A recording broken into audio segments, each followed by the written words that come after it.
Allah, mari kembali sepenuh hati kita menyampaikan puji dan syukur, terima kasih tidak terhingga kepada Allah Subhanahu wa Ta'ala, di mana pada pagi hari ini hanya atas izin dan rahmat Allah kita diberikan kesempatan untuk melaksanakan pembacaan ayat-ayat suci Al-Quran yang bersama kita mengawalinya dari ayat ke-66 sampai dengan ayat ke-70 dari surah ke-17 surah Bani Israel, atau disebut juga dengan surah Al-Isra.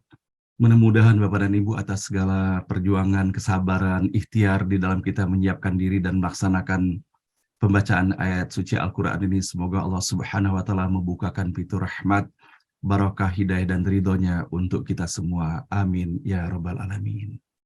Nah, baiklah Bapak dan Ibu, sebelum bersama kita menelusuri pesan-pesan yang terdapat di dalam ayat-ayat yang sama-sama kita baca pada pagi hari ini, sebagaimana biasanya alangkah baik dan eloknya apabila kita memperhatikan sejenak pesan-pesan yang telah kita dapati di dalam ayat-ayat yang telah sama-sama kita baca kemarin. Semoga sesuatu yang telah kita dapatkan Allah mantapkan menjadi bagian dari petunjuk hidayah dan hikmah yang Allah berikan untuk kita semuanya, dan semoga pula ketika kita melaksanakan pengulangan kembali walaupun mereview sejenak atas ayat-ayat ini, semoga Allah kuatkan, Allah bukakan segala sesuatu yang belum kita dapati atau belum kita ketahui. A'udzubillahi minasyaitonirrajim. Aku berlindung kepada Allah dari segala godaan syaitan yang terkutuk. Bismillahirrahmanirrahim. Dengan menyebut nama Allah yang Maha Pengasih, lagi Maha Penyayang. Melalui ayat-ayat yang kita baca kemarin, bahwa betapa syaratnya sesungguhnya cinta yang Allah berikan untuk kita semuanya. Allah yang telah menciptakan kita, Allah yang memelihara kita, Allah yang telah memberikan petunjuknya kemana jalan yang harus kita telusuri. Dan Allah pula yang memperingatkan untuk kita semuanya, hal-hal apa saja yang harus kita perhatikan, jurang-jurang apa saja yang bisa membuat kita tergelincir di dalamnya, ataupun tembok-tembok yang membuat kita tidak bisa meneruskan jalan dan langkah kita sebaik-baiknya. Maka Allah hadirkan Bapak dan Ibu yang dirahmati Allah, bahwa bagaimana sesungguhnya hakikat dari keberadaan iblis yang telah melakukan pengingkaran kepada Allah Subhanahu wa Ta'ala dalam fase awal ketika Allah menyampaikan perintah kepada seluruh malaikat untuk sujud kepada Adam. Maka tentunya Bapak dan Ibu yang dirahmati Allah, dari apa yang Allah sampaikan di dalam ayat-ayat ini, maka sesungguhnya ketika kita menyadari bahwa Al-Quran ini adalah merupakan peta jalan, merupakan petunjuk bagi kita semuanya untuk dapat melaksanakan atas apa-apa yang Allah perintahkan dan menjauhi dari apa yang Allah larang untuk kita semuanya. Dan semuanya ini adalah untuk keselamatan kita semua. Maka sepatutnya ketika kita melihat bahwa bagaimana Allah murka kepada iblis dan bahwa bagaimana iblis telah melakukan perbuatan-perbuatan yang sangat tidak disukai oleh Allah, maka yang perlu kita lakukan adalah menelisik ke dalam diri kita sendiri, kelemahan-kelemahan apa saja yang terdapat pada iblis itu sehingga Allah memurkainya. Dan semoga dengan kita mengetahui hal tersebut Bapak dan Ibu, kalau seandainya sebagian dari apa yang ternyata yang dilakukan oleh iblis ternyata menjadi pakaian ke dalam keseharian kita juga, maka bersegera kita memohon ampun kepada Allah Subhanahu wa Ta'ala. Namun semoga pula ketika semakin sedikit atas apa yang telah diekspresikan oleh iblis itu, maka tiada lain kita bersyukur kepada Allah Subhanahu wa Ta'ala. Sebagaimana kita dapati Bapak dan Ibu bahwa yang menjadi asal muasal daripada semuanya ini adalah iri dan dengki. Bahwa betapa iri dan dengkinya iblis, bahwa ketika Allah memuliakan Nabi Adam alaihissalam, dan kemudian kita bisa mendapati bahwa karakter buruknya adalah merasa ia lebih baik daripada orang lain. Kemudian sama-sama juga kita bisa melihat bahwa iblis hanya melihat secara fisik semata. Tidak mampu iblis melihat nilai-nilai di balik fisikal itu sendiri. Dan kemudian kita bisa mendapati bahwa dendam adalah merupakan salah satu karakter iblis pula, di mana ia dendam atas apa yang didapati pada dirinya atas ketentuan Allah, sehingga ia berjanji akan menyelewengkan, akan menyesatkan seluruh keturunan daripada Nabi Adam alaihissalam. Dan kemudian kita bisa mendapati pula bahwa betapa ringannya sumpah diucapkan oleh iblis itu. sehingga membuat ia terusir ketika Allah menyampaikan qala dhhab faman tabi'aka minhum fa inna jahannama jazaa'ukum jazaa'an mawfura. Pergilah siapa saja dari mereka yang mengikuti engkau, pasti merekalah balasannya, yaitu suatu balasan yang setimpal. Maka Bapak dan Ibu yang dirahmati Allah, sama-sama kita menelisik, semoga kita tidak mengikuti karakter-karakter buruk yang dimiliki oleh iblis itu. Semoga Allah hapuskan rasa iri dan dengki. Semoga Allah hapuskan pula kesombongan di dalam diri kita, merasa lebih baik dalam hal apapun dibandingkan dengan orang lain. Dan semoga Allah hapuskan pula rasa dendam apabila hal itu masih ada dan bersemayam di dalam diri. Dan semoga Allah ganti dengan menjadi orang yang pemaaf, menjadi orang yang berbesar hati, menghadapi apapun yang kita dapati di dalam kehidupan ini. Maka semoga Bapak dan Ibu yang dirahmati Allah, dengan mengikis segala karakter-karakter buruk itu, maka hal itulah merupakan langkah pertama untuk kita tidak terjerembab di dalam mengikuti jalan yang telah ditunjukkan oleh iblis, melainkan kita mengikuti jalan yang Allah berikan petunjuk kepada kita semuanya. Ihdinas siratal mustaqim. Dan semoga pula melalui ayat ke-64 Bapak dan Ibu menghadirkan kewaspadaan bagi kita semuanya, bahwa betapa Allah telah memberikan indikasi bagi kita semuanya bahwa godaan-godaan ataupun rintangan-rintangan yang diberikan akan dilaksanakan oleh iblis, diantaranya adalah melalui bujuk rayu yang menyesatkan. Dan kemudian betapa pula ada potensi dari kekuatan-kekuatan ataupun kekayaan-kekayaan yang dimiliki, itu adalah merupakan pintu-pintu bagaimana iblis akan menyesatkan kita semuanya. Allah menyebutkan pula bahwa melalui pintu-pintu harta dan bahkan melalui pintu-pintu keluarga pun iblis akan berupaya masuk dan menggoda melalui celah-celah itu. Dan betapa iblis ingin memutuskan hubungan tali silaturahim antara satu dengan yang lainnya. Sehingga hal ini menjadi kewaspadaan bagi kita semuanya ketika kita berada dalam situasi yang demikian. Kita harus ingat bahwa ini adalah boleh jadi upaya iblis, karena itulah kita memohon kepada Allah senantiasa kita berlindung. Qul a'udzu birabbin nas, malikin nas, ilahin nas, min syarril waswasil khannas, alladzi yuwaswisu fi sudurin nas minal jinnati wan nas. Bahwa godaan-godaan itu, rintangan-rintangan itu bukan hanya dilakukan oleh iblis dan anak dan keturunannya, tetapi betapa ia akan menggoda manusia, dan manusia itu sendiri pun bisa menjadi bagian daripada pasukannya ataupun kroninya yang akan melakukan pula penggodaan untuk kita semuanya. Semoga Allah menghindarkan kita, Allah selamatkan kita semuanya, dan senantiasa kita hanya berlindung kepada Allah Subhanahu wa Ta'ala. Nah, baiklah Bapak dan Ibu, kini bersama-sama kita menelusuri pesan-pesan terbaru yang terdapat di dalam ayat ke-66 sampai dengan ayat ke-70 pada pagi hari ini. A'udzu billahi minasyaitonir rajim. Bismillahirrahmanirrahim. Rabbukumul ladzi yuzji lakumul fulka fil bahri litabtaghu min fadlih.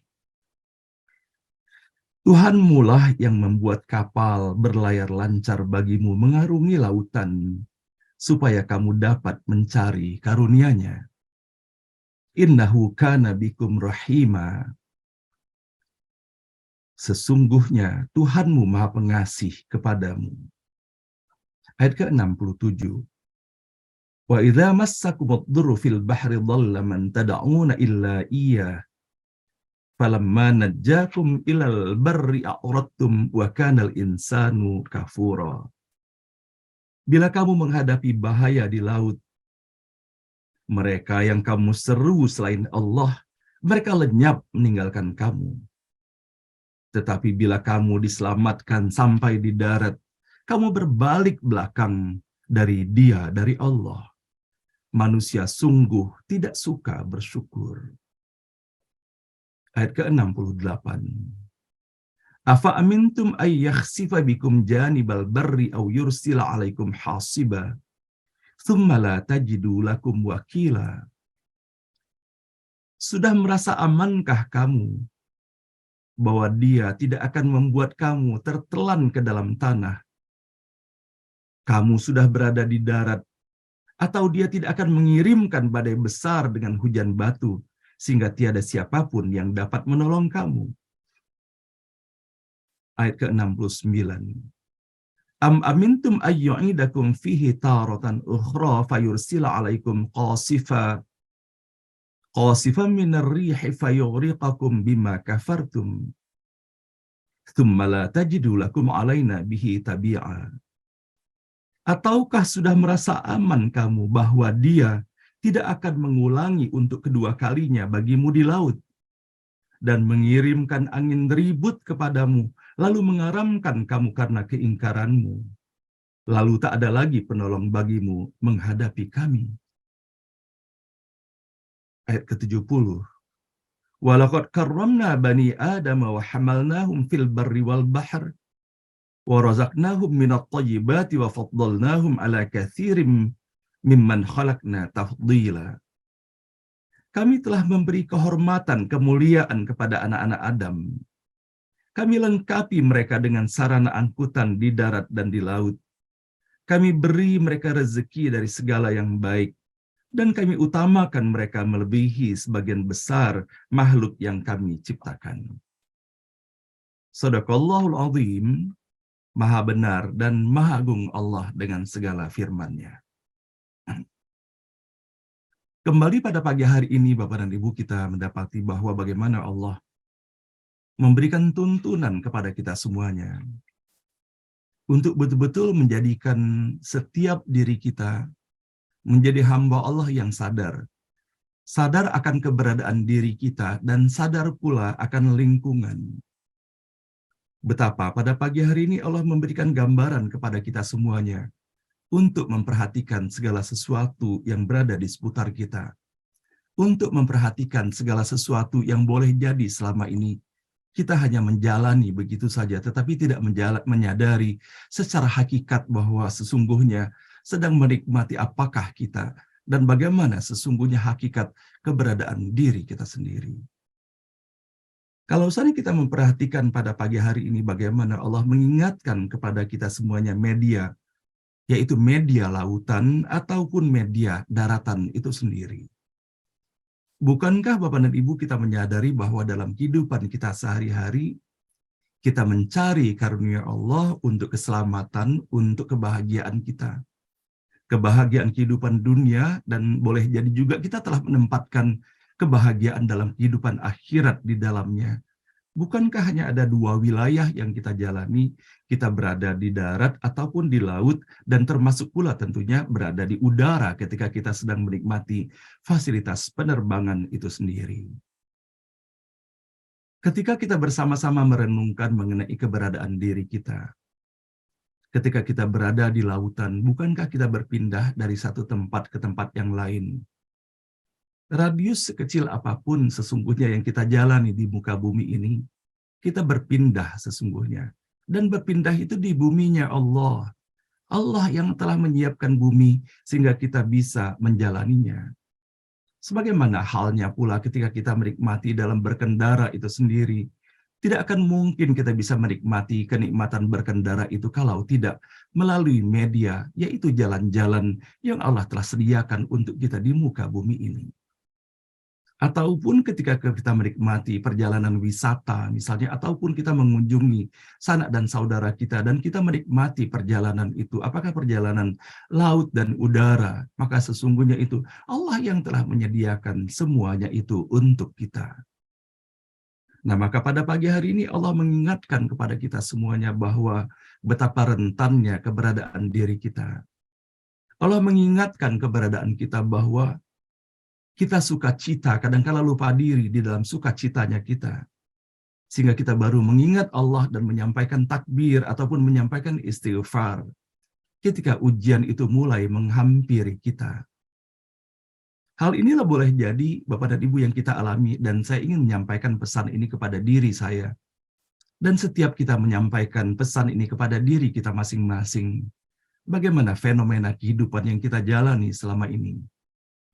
Ketika kita berbicara dalam perjalanan, apakah perjalanan darat, laut, ataupun udara? Betapa kita menikmati perjalanan itu sendiri, boleh jadi kita bercengkrama di dalamnya. Namun di dalam aktivitas itu berapa banyak sesungguhnya kita saling ajak mengajak dan saling ingat mengingatkan bahwa tidak akan mungkin kita mendapatkan kenikmatan ini kalau bukan dikarenakan Allah memfasilitasi kita semuanya.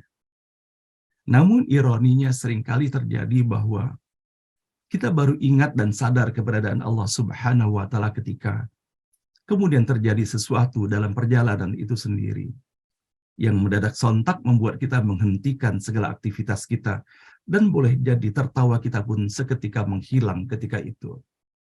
Nah, padahal sesungguhnya tidaklah demikian yang Allah anugerahkan kepada kita semuanya, melainkan ujian yang Allah berikan kepada kita. Adakah rasa syukur kita terhadap nikmat yang Allah berikan itu? Tentunya ekspresi rasa syukur kepada Allah Subhanahu wa Ta'ala tidak hanya di dalam kita menyampaikan ucapan, apakah ucapan terima kasih wahai Allah ataupun ucapan alhamdulillah, tetapi bagaimana kita menyikapi nikmat yang Allah berikan itu untuk terus senantiasa kita berada dalam koridor, dalam cara menikmati yang disukai dan diridhoi oleh Allah Subhanahu wa Ta'ala. Maka Allah mengingatkan kepada kita semuanya melalui ayat ke-67 dan dilanjutkan dengan ayat ke-68 dan 69 pada pagi hari ini, bahwa kita cenderung lupa akan hal itu. Dan inilah kebanyakan daripada manusia. Kita baru ingat dan memohon pertolongan Allah kalau saatnya kita berada dalam kesulitan. Namun Allah mengingatkan pula kepada kita bahwa kita cepat lupa. Ketika kita sudah lolos daripada persoalan itu sendiri, kita sudah diselamatkan oleh Allah, seketika kita menjadi lupa. Itulah Allah ingatkan pada hari ini.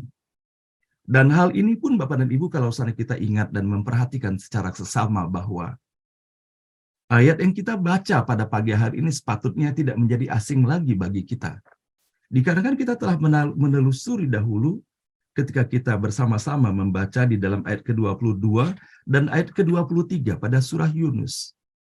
Bahwa bagaimana Allah menyampaikan di dalam dua ayat ini, Dialah yang memungkinkan kamu menjelajahi daratan dan lautan, sampai bila kamu di dalam kapal dan berlayar dengan tiupan angin yang baik dan bergembira karenanya. Tiba-tiba datang angin keras dan gelombang pun datang dari segenap penjuru, dan mereka mengira sudah terkepung. Ketika itu mereka berdoa kepada Allah dengan tulus ikhlas sebagai pengabdian kepadanya, sambil berkata, "Kalau kau selamatkan kami dari bencana ini, niscaya kami akan sangat berterima kasih." Tetapi ketika mereka diselamatkannya, tiba-tiba mereka melanggar peraturan di bumi tanpa alasan yang benar. Hai manusia, pelanggaranmu akan menimpa dirimu sendiri. Suatu kesenangan hidup di dunia. Kemudian kepada kami kamu kembali, dan saat itu kami beritahukan kepadamu apa yang telah kamu lakukan. Nah, inilah Bapak dan Ibu yang dirahmati Allah. Allah mengingatkan kepada kita semuanya. Dan sesungguhnya bersama peringatan-peringatan yang Allah sampaikan ini untuk kita, bahwa seluruhnya ini dipayungi oleh kasih sayang dan cinta yang tiada bertepi dari Allah untuk kita semuanya. Sebagaimana halnya, bukankah kita sendiri sebagai orang tua? Beberapa kali anak kita melakukan kesalahan misalnya, namun hal itu tidak membuat kita jera, tetapi kita terus saja menyayangi mereka dan mengingatkan mereka, walaupun boleh jadi ada sebagian dari apa yang kita sampaikan tidak digubris ataupun tidak didengar oleh mereka. Namun kadar cinta yang begitu pekat, keluasan cinta melebihi daripada luasnya samudra, membuat kita fitrahnya tiada henti untuk terus mengingatkan mereka. Maka inilah kasih sayang Allah kepada kita semuanya. Nah, Bapak dan Ibu yang dirahmati Allah, bahwa betapa melalui ayat yang kita baca pada pagi hari ini, Allah pun menggambarkan dengan rinci dan detail bagaimana sesungguhnya afa amintum ayyakhsifa bikum janibal barri aw yursila alaikum hasiba. Sudah merasa amankah kamu bahwa Dia tidak akan membuat kamu tertelan ke dalam tanah ketika kamu sudah berada di darat, dan Dia tidak akan mengirimkan badai besar yang berupa hujan batu itu? Maka sesungguhnya Allah Subhanahu wa Ta'ala menyampaikan hal ini dalam bentuk kata tanya, apa amintum? Apakah kamu sudah merasa aman? Sebagaimana kita dapati, boleh jadi Bapak dan Ibu sama-sama kita merefleksikannya. Sebagaimana bencana yang selalu datang di negeri ini ataupun di belahan-belahan dunia lainnya. Bukankah tidak ada seorang pun yang mengetahui, dan bahkan peramal cuaca pun tidak bisa mengetahui dengan pasti dan persis kapan sesungguhnya bencana alam itu akan datang. Maka sesungguhnya Bapak dan Ibu, kalau sana kita memperhatikan bahwa kedatangan bencana-bencana itu sendiri serta-merta datangnya. Tidak ada sinyal ataupun tanda apa-apa sebelumnya. Dan bahkan kita bisa mendapati pula secara individual, banyak terjadi kecelakaan-kecelakaan misalnya dalam perjalanan itu yang menempuh, dalam perjalanan itu dalam keadaan sehat walafiat misalnya. Tiba-tiba ketika ketentuan Allah itu datang terjadi kecelakaan itu sendiri. Dan bukankah kemudian kita mendapati bahwa bagaimana seorang hamba Allah kembali kepada Allah. Maka sesungguhnya peringatan yang Allah berikan bagi kita semuanya agar setiap saat kita memiliki kewaspadaan yang tinggi, kesadaran akan hakikat keberadaan kita sebagai hamba Allah Subhanahu wa Ta'ala. Dan bahwa bagaimana Allah menyampaikan dalam bentuk kata hasibah, yaitu dalam bentuk berupa angin yang di dalamnya terdapat tebaran batu-batu kerikil itu. Ataupun Allah menggambarkan kepada kita sebagaimana kita dapati dalam ayat ke-69, qasifam minar rih, bahwa terdapat angin yang sangat kencang dan keras yang bisa menerbangkan apapun itu. Maka sesungguhnya kalau kita perhatikan secara seksama, Allah Subhanahu wa Ta'ala menggambarkan hal ini agar kita dapat mencermatinya, dapat membayangkannya, agar betul-betul kita bisa menyatu dengan pesan yang terkandung di dalam ayat ini, agar kita mendapatkan kesan dan peringatan mendalam karenanya. Sehingga kita bisa dapati Bapak dan Ibu bahwa ketika Allah menanyakan di dalam ayat ke-68 dan ayat ke-69, Allah gunakan kata afa amintum, apakah kamu merasa aman? Maka di dalam Al-Quran, Bapak dan Ibu yang dirahmati Allah, Allah menyampaikan hal ini untuk kita semuanya, untuk menjadi peringatan bagi kita. Bahwa selain daripada apa yang terdapat di dalam ayat ke-68 dan 69 pagi hari ini, Allah pun menyampaikan kepada kita semuanya peringatan sebagaimana kita dapati di dalam surah ke-67 dalam surah Al-Mulk. A'amintum man fis sama'i ayyakhsifa bikumul arda fa idza hiya tamur. Sudah merasa amankah kamu bahwa Dia Allah yang di langit tidak akan membuat kamu ditelan bumi ketika tiba-tiba ia terguncang? Am amintum man fis sama'i ayyursila 'alaikum hasiba fasata'lamuna kaifa nadhir. Atau sudah merasa amankah kamu bahwa Dia yang di langit tidak akan mengirimkan badai yang berbatu kepadamu, namun kelak kamu akan mengetahui bagaimana akibat mendustakan peringatanku. Nah, sehingga kita bisa dapati Bapak dan Ibu yang dirahmati Allah bahwa setiap kali Allah menyampaikan pesan yang berulang untuk menunjukkan bahwa perlu menjadi perhatian yang sangat bagi kita semuanya, ada apa sesungguhnya di balik pesan itu sendiri. Sebagaimana ketika Allah menyampaikan kepada kita melalui keempat ayat ini saja, Allah menanyakan kepada kita, apakah kita merasa aman sesungguhnya dalam perjalanan kehidupan ini. Maka tentunya Bapak dan Ibu yang dirahmati Allah, ketika sebagai orang yang beriman kepada Allah Subhanahu wa Ta'ala, bukankah kita menginginkan agar kita kembali kepada Allah dalam keadaan husnul khatimah? Kembali kepada Allah dalam keadaan Allah ridho kepada kita. Dan kita pun sukacita kembali kepada Allah. Maka tentunya, sebagaimana kita dapati dalam perjalanan kehidupan ini, bukankah perjumpaan yang membahagiakan itu adalah ketika perjumpaan antara yang satu mengenal dengan yang lainnya, dan bukan hanya sekedar mengenal, bahwa terdapat ikatan cinta di dalamnya, terdapat kerinduan di dalamnya. Maka perjumpaan itu menjadi perjumpaan yang sangat menyenangkan. Dan boleh jadi kita menyadari dalam kehidupan kita sehari-hari untuk perjumpaan itu sendiri, kita melakukan persiapan di dalamnya. Kita tidak menginginkan perjumpaan yang kita rindukan itu menjadi perjumpaan yang gagal. Maka begitu juga ketika kita mengingat bahwa di antara seluruh perjumpaan yang ada sepatutnya kita menempatkan bahwa perjumpaan yang paling kita rindukan adalah perjumpaan dengan Allah Subhanahu wa Ta'ala. Maka sepatutnya pula ketika kita mengakhiri kehidupan perjalanan di dalam dunia yang sangat fana ini adalah kembalinya kita kepada Allah, kembali dengan penuh kesadaran dan kita melafazkan pula asma Allah di dalamnya. Maka kalau saudara kita mengingat akan hal yang demikian, apakah masih mungkin kita mengisi ataupun mewarnai hari-hari kita dengan perbuatan ataupun melaksanakan hobi-hobi yang boleh jadi berpotensi untuk menggelincirkan kita, membuat kita lupa kepada Allah Subhanahu wa Ta'ala. Saya pernah membaca, Bapak Ibu sekalian, dalam sebuah referensi yang dituliskan oleh Imam Khomeini. Saya membaca dalam salah satu referensinya. Dan saya belum pernah mendapatkan uraian seperti itu sebelumnya. Beliau pada waktu itu membahas mengenai bagaimana upaya kita untuk menjaga kebersihan tubuh kita. Kebersihan dalam pengertian hakiki. Maka beliau mempertanyakan, kenapa sesungguhnya ketika sehabis seorang suami dan istri berhubungan itu mereka harus melaksanakan mandi wajib itu. Mandi wajib itu membasahi seluruh tubuhnya. Maka menarik dalam uraian itu adalah bahwa sebagaimana halnya ketika seorang menjadi mu'alaf, maka dari kekufurannya kemudian mendapatkan hidayah Allah Subhanahu wa Ta'ala. Maka setelah dia menyampaikan syahadatnya, maka diharuskan pula ia melaksanakan mandi itu. Atau begitu pula seperti halnya orang yang dalam keadaan gila, kemudian tersadar dari gilanya, maka dia diwajibkan mandi pula untuk menyucikan seluruh tubuhnya. Nah, maka ketika beliau menguraikan bahwa bagaimana sehabis berhubungan suami istri itu, suami dan istri harus melaksanakan mandi wajib itu, dikarenakan apa?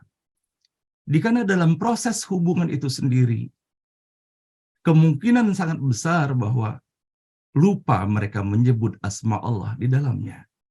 Dan terutama dalam puncak hubungan itu sendiri, boleh jadi tidak sedikit pun mengingat dan menyebutkan apalagi asma Allah di dalamnya. Nah, padahal sesungguhnya di dalam hubungan itu melibatkan seluruh elemen yang terdapat pada tubuh insan itu sendiri. Dan maka itulah diwajibkan mandi untuk mensucikan bahwa dalam proses hubungan itu terdapat situasi dan kondisi, ada waktu di mana lupa kepada Allah Subhanahu wa Ta'ala. Sehingga bisa kita bayangkan Bapak dan Ibu sekalian dengan pendekatan tasawuf seperti ini, bahwa betapa sesungguhnya kita dianjurkan untuk berhati-hati di dalam kehidupan ini. Jangan sampai ada celah waktu yang dimana kita lupa bahwa kita berada dalam bingkai, dalam naungan kasih sayang dan rahmat Allah Subhanahu wa Ta'ala. Maka dari itulah sebagaimana kita dapati bahwa Rasulullah mengajarkan kepada kita semuanya, kita harus mempunyai niat, menyampaikan niat di dalam melaksanakan segala sesuatu perbuatan yang kita lakukan di dalam perjalanan kehidupan ini. Sebagaimana halnya ketika kita berpuasa, kita memasang niat di pagi harinya sebelum kita memasuki masa berpuasa itu. Agar perjalanan puasa pada hari itu berada dalam naungan rahmat, barokah, dan ridho Allah Subhanahu wa Ta'ala. Maka inilah yang Allah ingatkan kepada kita semuanya. Jangan sampai dalam keadaan sukacita kita lupa bahwa sesungguhnya kebahagiaan itu datangnya dari Allah Subhanahu wa Ta'ala. Nah, Ibu dan Bapak yang dirahmati Allah, kembali kita bisa mendapati bahwa bagaimana pada akhirnya Allah menyampaikan untuk kita, walaqad karramna bani Adam, bahwa Allah telah memuliakan sesungguhnya kepada keturunan Nabi Adam, anak keturunan Nabi Adam. Yang walaupun kita bisa mendapati di dalam ayat ini, beberapa mufassir, beberapa ulama menyampaikan bahwa manusia tidak meliputi seluruh makhluk ciptaan Allah ini paling mulia ketika mereka mendapati bahwa warazaqnahum minat thayyibati wa faddalnahum ala katsirim mimman khalaqna tafdila. Dan kami utamakan mereka melebihi sebagian besar makhluk yang kami ciptakan.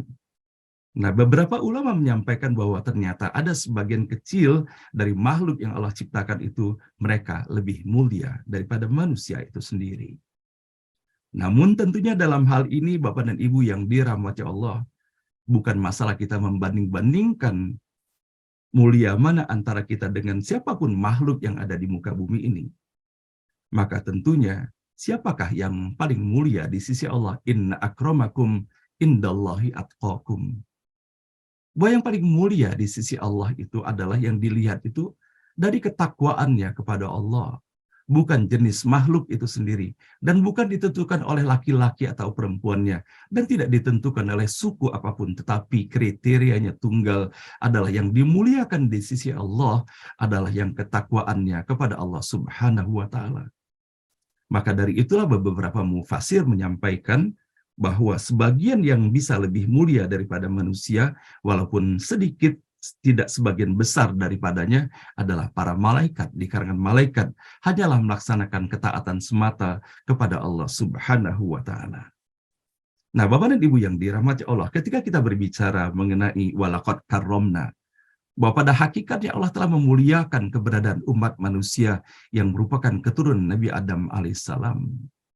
Sebagaimana Allah menyampaikan laqad khalaqnal insana fi ahsani taqwim. Allah menyampaikan dalam surah At-Tin itu bahwa Allah telah menciptakan manusia itu adalah makhluk yang paling sempurna. Tetapi Allah mengingatkan kepada kita, tsumma radadnahu asfala safilin. Namun atas apa yang mereka lakukan sendiri, maka Allah bisa merendahkan mereka serendah-rendahnya. Maka mengingatkan kepada kita semuanya Bapak dan Ibu atas apa yang Allah sajikan di dalam surah Al-Fajr, di dalam ayat ke-15 dan dalam ayat ke-16. Fa'ammal insanu idza mabtalahu rabbuhu fa'akramahu wa na'amahu fayaqulu rabbi akraman. Maka adapun manusia apabila Tuhan mengujinya, lalu memuliakannya dan memberinya kesenangan, maka dia berkata, Tuhanku telah memuliakanku. Wa amma idza mabtalahu faqadara alaihi rizqahu fayaqulu rabbi ahanan. Namun apabila Tuhan mengujinya lalu membatasi rezekinya, maka dia berkata, Tuhanku telah menghinaku. Sehingga betapa kita mendapati dalam pesan yang kita dapati di dalam ayat 15 dan ayat ke-16 ini, bahwa betapa rentannya sesungguhnya secara emosional keberadaan manusia itu. Bahwa dengan begitu cepatnya beralih bahwa atas apa yang didapati dalam dirinya, seakan-akan Allah memberikan kemuliaan atau Allah memberikan penghinaan kepadanya. Padahal sesungguhnya kemuliaan di hadapan Allah bukan ditentukan oleh kesenangan ataupun kesusahan yang kita dapati dalam kehidupan ini, tetapi diukur dari ketakwaan kita kepada Allah Subhanahu wa Ta'ala. Nah, maka Allah pun memberikan ujian kepada kita untuk kita sama-sama bisa melihat bahwa bagaimana sesungguhnya hakikat keberadaan kita itu sendiri. Allah menyampaikan dalam ayat ke-17, kalla balla tukrimunal yatim. Sekali-kali tidak, bahkan kamu tidak memuliakan anak yatim. Nah, maka sesungguhnya kalau saat kita kembali berbicara bahwa kemuliaan di sisi Allah itu adalah berbicara mengenai ketakwaan kita kepada Allah Subhanahu wa Ta'ala, maka salah satu peringatan, salah satu sinyalmen yang Allah ingin melihat kita dan kita melakukan introspeksi terhadapnya, yaitu bagaimana sikap kita kepada anak yatim. Bahwa adakah upaya dan ikhtiar kita dalam perjalanan 24 jam yang Allah berikan kesempatan kepada kita dalam kehidupan sehari-hari ini, dari kebaikan yang kita lakukan itu ada ekspresi di dalamnya, ada niatan di dalamnya untuk berpeduli ataupun berkontribusi terhadap keberadaan anak-anak yatim. Apalagi kita mengetahui, mendapati bahwa bagaimana penjelasan dari para ulama dan para mufasir itu sendiri. Pengertian yatim bukan hanya diartikan bahwa bagi seseorang yang tidak memiliki ayah atau ibunya, tetapi sesungguhnya bisa diperluas ketika kita memiliki sesuatu dan orang itu membutuhkan bantuan dari apa yang kita miliki, maka sesungguhnya hakikat keberadaan itu, orang itu seperti halnya adalah anak yatim itu sendiri. Begitupun kepada orang-orang yang berada dalam posisi perantauan misalnya, atau boleh jadi terdapat orang yang sedang ikut tinggal di rumah kita. Maka sesungguhnya itu adalah posisi yang sama seperti halnya anak yatim. Dikarenakan mereka jauh dari kasih sayang orang tuanya, maka kewajiban kita lah bukan memberi materi semata kepadanya, tetapi bagaimana kasih sayang tulus tanpa pamrih itu yang kita berikan dalam kehidupan kita sehari-hari. Nah, inilah Bapak dan Ibu yang dirahmati Allah yang kita dapati pada pagi hari ini. Walaupun dengan segala keterbatasan yang ada, sama-sama kita memohon kepada Allah, semoga kita diberikan kemudahan di dalam kita menelusuri pesan-pesan yang Allah sampaikan kepada kita semuanya. Dan semoga pula atas apa yang kita dapati Allah berikan kesan yang sangat mendalam Semoga menjadi peringatan, menjadi petunjuk dari Allah Subhanahu wa taala bagi kita agar kita dapat menyikapi perjalanan kehidupan ke depan sebaik-baiknya dalam menelusuri rantai-rantai perjalanan yang Allah Subhanahu wa taala meridhoinya untuk kita semuanya. Ridho Allah dalam perjalanan kehidupan kita di dunia dan ridho Allah pula dalam kehidupan kita di akhirat nanti. Shadaqallahul azim, maha benar dan maha agung Allah dengan segala firman-Nya. Subhanaka la ilma lana illa ma 'allamtana innaka antal alimul hakim. Maha suci Allah Subhanahu wa taala, tidak ada ilmu pada kita semuanya melainkan hanya atas apa yang Allah anugerahkan untuk kita. Karena sesungguhnya hanya Allah yang maha mengetahui dan Allah pula yang maha bijaksana. Mohon maaf lahir dan batin Bapak dan Ibu, demikian yang dapat saya hantarkan pada pagi hari ini. Semoga Allah meridhoinya.